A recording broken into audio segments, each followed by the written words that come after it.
ओम श्री परमात्मने नमः। ओम नमो भगवते वासुदेवाय। आज श्रीमद् भागवत महापुराण द्वितीय स्कंद। भगतजनों, आज हम श्रीमद् भागवत महापुराण के द्वितीय स्कंद से अध्याय 4, 5 और 6 की कथा सुनेंगे। आज की कथा में हम सुनेंगे राजा का सृष्टि विषयक प्रश्न और शुकदेव जी का कथा आरंभ करना, सृष्टि वर्णन, विराट स्वरूप की विभूतियों का वर्णन। आज हम यह 3 कथाएं सुनेंगे। ओम श्री कृष्णाय नमो नमः। सूत जी कहते हैं, शुकदेव जी के इस प्रकार के ये वचन भगवत तत्व का निश्चय कराने वाले थे। उत्तरानंदन राजा परीक्षित ने उन्हें सुनकर अपनी शुद्ध बुद्धि भगवान श्री कृष्ण के चरणों में अन्योन्य भाव से समर्पित कर दी। शरीर, पत्नी, पुत्र, महल, पशु, धन, भाई बंधु और निष्कंटक राज्य में नित्य के अभ्यास के कारण उनकी दृढ़ ममता हो गई थी। एक क्षण में ही उन्होंने उस ममता का त्याग कर दिया। हे शौनक आदि ऋषियों, महामनस्वी परीक्षित ने अपनी मृत्यु का निश्चित समय जान लिया था, इसलिए उन्होंने धर्म, अर्थ और काम से संबंध रखने वाले जितने भी कर्म थे उनका संन्यास कर दिया।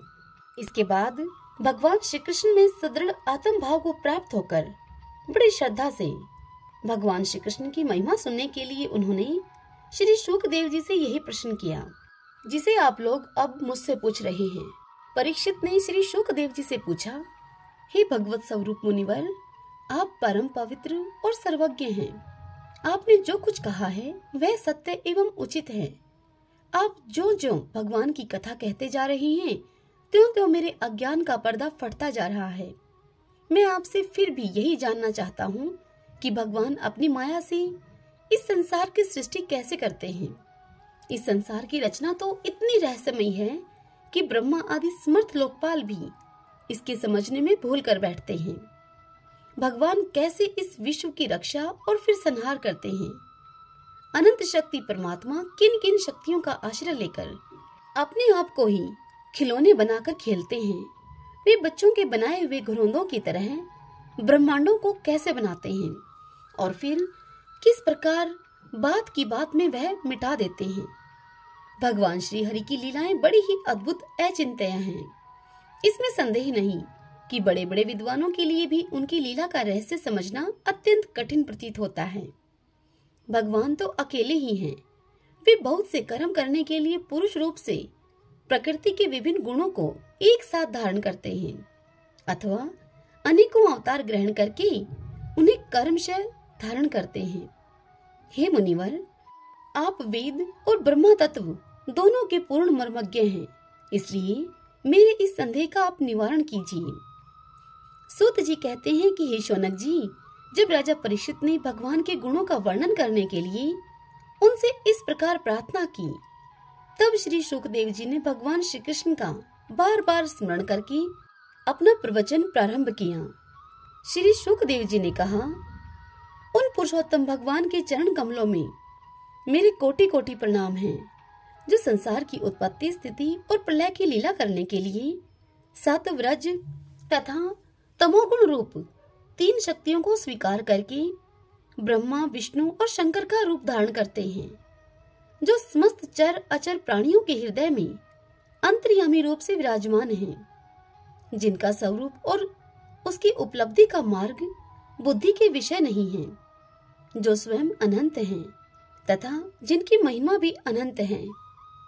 हम पुनः बार बार उनके चरणों में नमस्कार करते हैं, जो सत्पुरुषों का दुख मिटाकर उन्हें अपने प्रेम का दान करते हैं, दुष्टों की सांसारिक बढ़ती रोककर उन्हें मुक्ति देते हैं तथा जो लोग परमहंस आश्रम में स्थित हैं उन्हें उनकी भी अभिष्ट वस्तु का दान करते हैं, क्योंकि चर अचर समस्त प्राणी उन्हीं की मूर्ति हैं, इसलिए किसी से भी उनका पक्षपात नहीं है।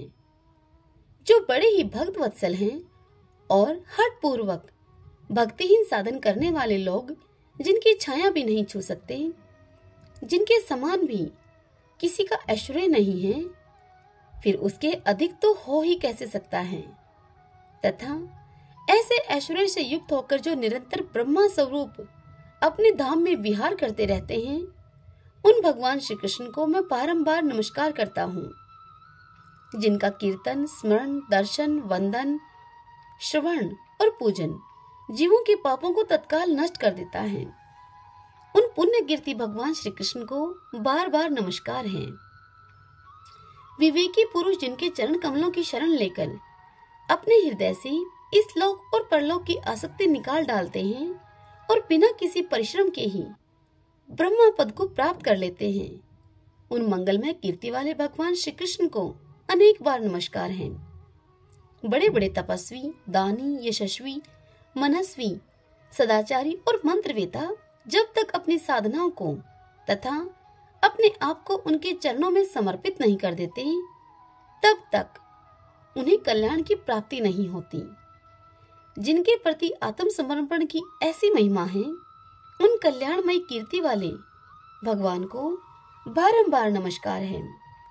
किरात, हूण, आंध्र, पुलिंद, पुलकस, आभीर, कंक, यवन और खस, ये नीच जातियां तथा दूसरे पापी जिनके शरणागत भक्तों की शरण ग्रहण करने से ही पवित्र हो जाते हैं, उन सर्वशक्तिमान भगवान को बार बार नमस्कार है। वे ही भगवान ज्ञानियों की आत्मा हैं, भक्तों के स्वामी हैं, कर्मकांडियों के लिए वेद मूर्ति हैं, धार्मिकों के लिए धर्म मूर्ति हैं और तपस्वियों के लिए तपह स्वरूप हैं। ब्रह्मा, शंकर आदि बड़े बड़े देवता भी अपने शुद्ध हृदय से उनके स्वरूप का चिंतन करते और आश्चर्यचकित होकर देखते रहते हैं। वे मुझ पर अपने अनुग्रह की प्रसाद की वर्षा करें, जो समस्त संपत्तियों की स्वामिनी लक्ष्मी देवी जी के पति हैं, समस्त यज्ञों के भोक्ता एवं फलदाता हैं, प्रजा के रक्षक हैं, सबके अंतर्यामी और समस्त लोकों के पालन करता है तथा पृथ्वी देवी के स्वामी हैं, जिन्होंने यदुवंश में प्रकट होकर अंधक, वृष्णि एवं यदुवंश के लोगों की रक्षा की है तथा जो उन लोगों के एकमात्र आश्रय रहे हैं। वे भक्तवत्सल संतजनों के सर्वस्व श्री कृष्ण मुझ पर प्रसन्न हो। विद्वान पुरुष जिनके चरण कमलों को चिंतन रूप समाधि से शुद्ध हुई बुद्धि के द्वारा आत्म तत्व का साक्षात्कार करते हैं तथा उनके दर्शन के अनंतर अपनी अपनी मति और रुचि के अनुसार जिनके स्वरूप का वर्णन करते रहते हैं, वे प्रेम और मुक्ति के लुटाने वाले भगवान श्री कृष्ण मुझ पर प्रसन्न हो। जिन्होंने सृष्टि के समय ब्रह्मा के हृदय में पूर्व कल्प की स्मृति जागृत करने के लिए ज्ञान की अधिष्ठात्री देवी को प्रेरित किया और वे अपने अंगों के सहित वेद के रूप में उनके मुख से प्रकट हुई। वे ज्ञान के मूल कारण भगवान मुझ पर कृपा करें, मेरे हृदय में प्रकट हों। भगवान ही पंच महाभूतों से इन शरीर का निर्माण करके इनमें जीव रूप से शयन करते हैं और 5 ज्ञानेंद्रिय, 5 कर्म इंद्रिय, 5 प्राण और 1 मन इन 16 कलाओं से युक्त होकर इनके द्वारा 16 विषयों का भोग करते हैं। वे सर्वभूतमय भगवान मेरी वाणी को अपने गुणों से अलंकृत कर दें। संत पुरुष जिनके मुख कमल से मकरंद के समान झरती हुई ज्ञानमयी सुधा का पान करते रहते हैं, उन वासुदेव अवतार सर्वज्ञ भगवान व्यास के चरणों में मेरा बारंबार नमस्कार है। हे परीक्षित, वेद गर्भ स्वयंभुव ब्रह्मा ने नारद के प्रश्न करने पर यही बात उनसे कही थी, जिसका स्वयं भगवान नारायण ने उन्हें उपदेश किया था और वही मैं तुमसे कह रहा हूँ। ओम नमो नारायण, ओम नमो नारायण। नारद जी ने पूछा ब्रह्मा जी से, हे पिताजी, आप केवल मेरे ही नहीं सबके पिता, समस्त देवताओं से श्रेष्ठ एवं सृष्टिकर्ता हैं। आपको मेरा प्रणाम है।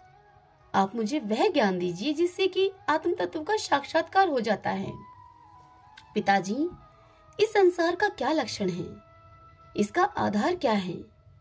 इसका निर्माण किसने किया है? इसका प्रलय किसमें होता है? यह किसके अधीन है और वास्तव में यह है क्या वस्तु? आप इसका तत्व मुझे बतलाइए। आप तो यह सब कुछ जानते हैं, क्योंकि जो कुछ हुआ है, हो रहा है या होगा, उसके स्वामी आप ही हैं। यह सारा संसार हथेली पर रखे हुए आंवले के समान अपनी ज्ञान दृष्टि के अंतर्गत ही हैं। हे पिताजी, आपको यह ज्ञान कहाँ से मिला? आप किसके आधार पर ठहरे हुए हैं? आपका स्वामी कौन है और आपका स्वरूप क्या है? आप अकेले ही अपनी माया से पंचभूतों के द्वारा प्राणियों की सृष्टि कर लेते हैं। कितना अद्भुत है! जैसे मकड़ी अनायास ही अपने मुंह से जाला निकालकर उसमें खेलने लगती है, ठीक वैसे ही आप अपनी शक्ति के आश्रय से जीवों को अपने में ही उत्पन्न करते हैं और फिर भी आप में कोई विकार नहीं होता। जगत में नाम, रूप और गुणों से जो कुछ जाना जाता है, उससे मैं ऐसी कोई सत, असत, उत्तम, मध्यम या अधम वस्तु नहीं देखता हूँ जो आपके सिवा और किसी से उत्पन्न हुई हो। इस प्रकार सबके ईश्वर होकर भी आपने एकाग्रचित से घोर तपस्या की। इस बात से मुझे मोह के साथ साथ बहुत बड़ी शंका भी हो रही है कि आपसे बड़ा भी कोई है क्या? पिताजी, आप सर्वज्ञ और सर्वेश्वर हैं। जो कुछ मैं आपसे पूछ रहा हूँ वह सब आप कृपा करके मुझे इस प्रकार समझाइए कि जिससे मैं आपके उपदेश को ठीक ठीक समझ सकूं। वैकारिक अहंकार से मन की और इंद्रियों के 10 अधिष्ठात्र देवताओं की भी उत्पत्ति हुई।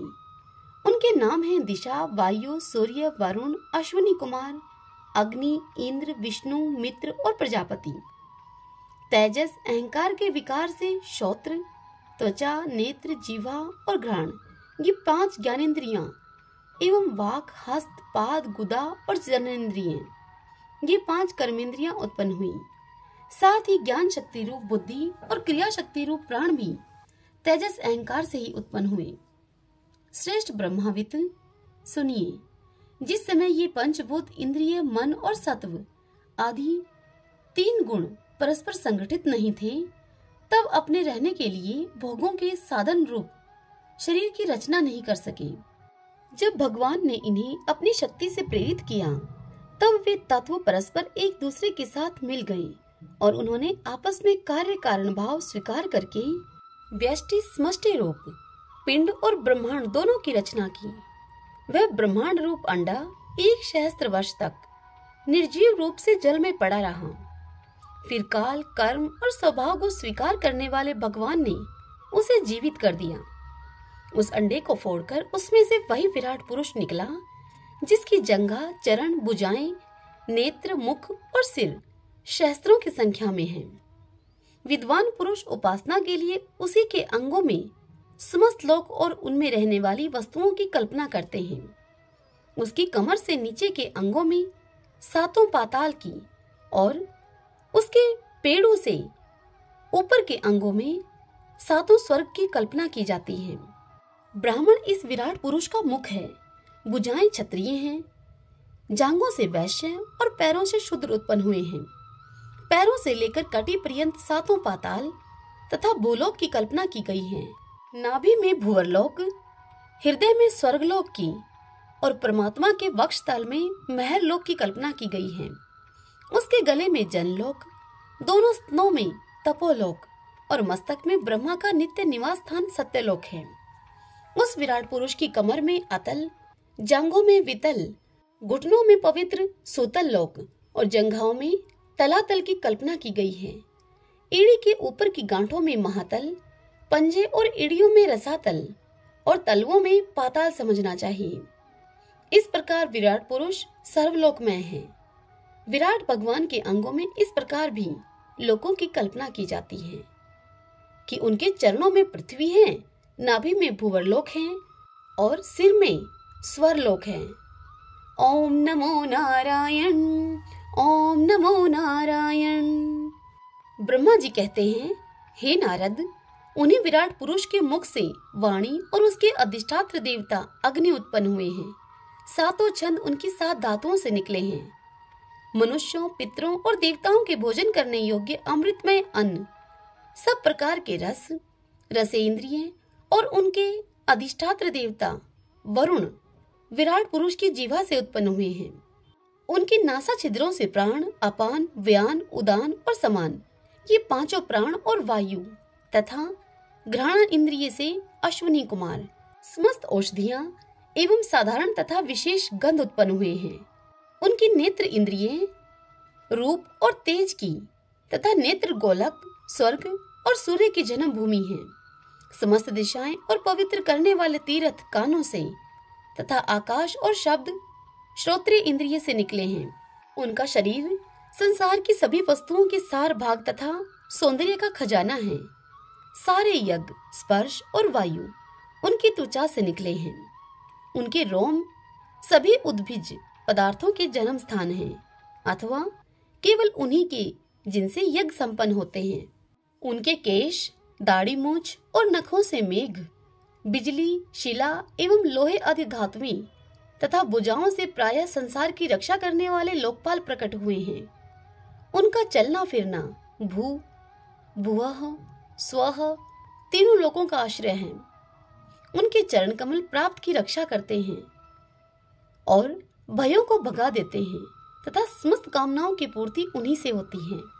विराट पुरुष का लिंग जल वीर्य सृष्टि मेघ और प्रजापति का आधार है तथा उनकी जननी इंद्रिय मथुन जनित आनंद का उद्गम है। हे नारद जी, विराट पुरुष की पायु इंद्रिय यम मित्र और मलत्याग का तथा गुदा द्वार हिंसा निरृति मृत्यु और नरक का उत्पत्ति स्थान है। उनकी पीठ से पराजय अधर्म और अज्ञान, नाड़ियों से नद नदी और हड्डियों से पर्वतों का निर्माण हुआ है। उनके उदर में मूल प्रकृति रस नाम की धातु तथा समुद्र समस्त प्राणी और उनकी मृत्यु समाई हुई है। उनका हृदय ही मन की जन्म भूमि है। हे नारद, हम तुम धर्म सनकादि शंकर विज्ञान और अंतःकरण ये सब के सब उनके चित्त के आश्रित हैं। कहाँ तक गिनाएं? हम तुम तुम्हारे बड़े भाई सनकादि शंकर देवता दैत्य मनुष्य नाग पशु पक्षी मृग रेंगने वाले जंतु गंधर्व अप्सराएं यक्ष राक्षस भूत प्रेत सर्प पशु पितृ सिद्ध विद्याधर चारण वृक्ष और नाना प्रकार के जीव जो आकाश जल या स्थल में रहते हैं, ग्रह नक्षत्र केतु पुच्छल तारे आदि बिजली और बादल ये सब के सब विराट पुरुष ही हैं।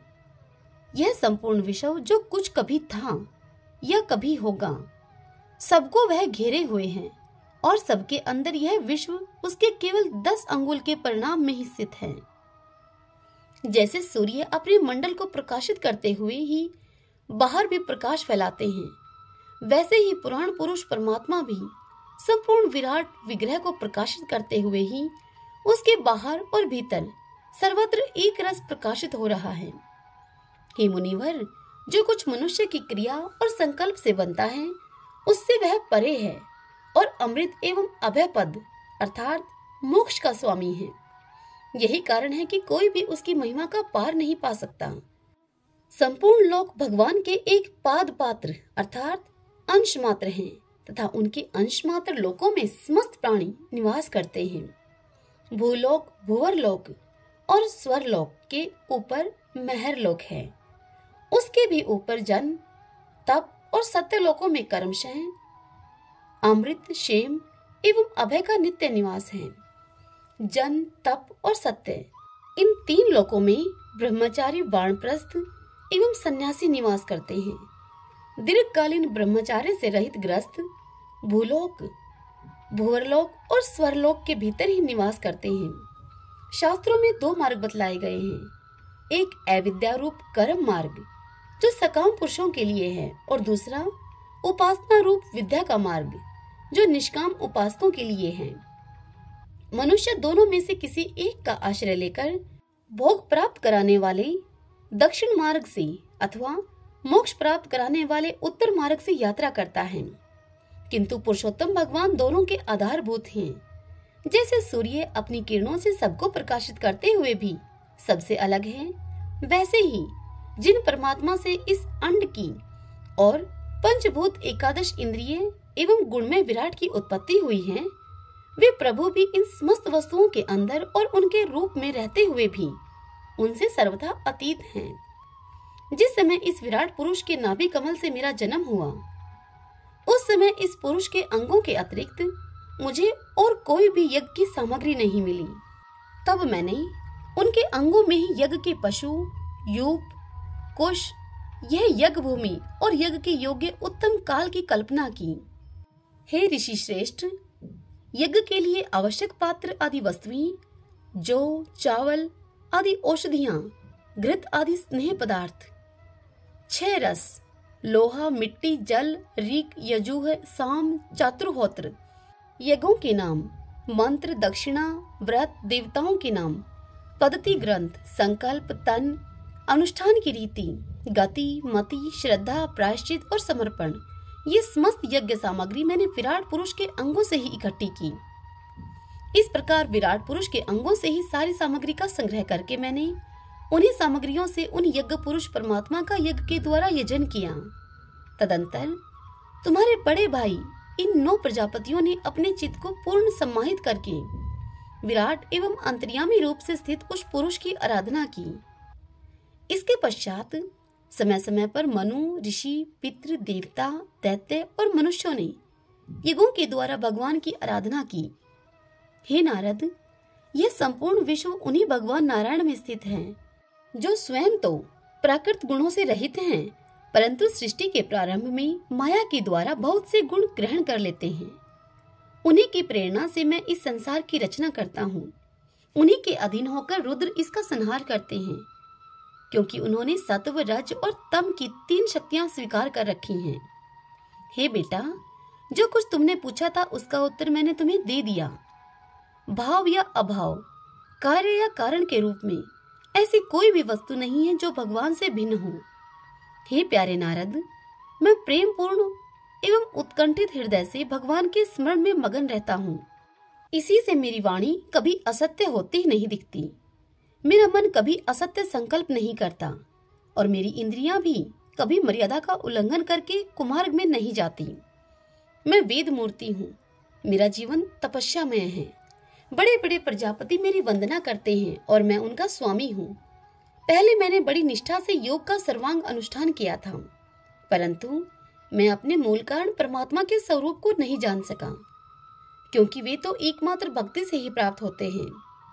मैं तो परम मंगलमय एवं शरण आए हुए भक्तों को जन्म मृत्यु से छुड़ाने वाले परम कल्याण स्वरूप भगवान के चरणों को ही नमस्कार करता हूँ। उनकी माया की शक्ति अपार है। जैसे कि आकाश अपने अंत को नहीं जानता, वैसे ही वे भी अपनी महिमा का विस्तार नहीं जानते। ऐसी स्थिति में दूसरे को तो उसका पार पा ही कैसे सकता है। मैं, मेरे पुत्र तथा तुम लोग और शंकर जी भी उनके सत्य स्वरूप को नहीं जानते, तब दूसरे देवता तो उन्हें जान ही कैसे सकते हैं।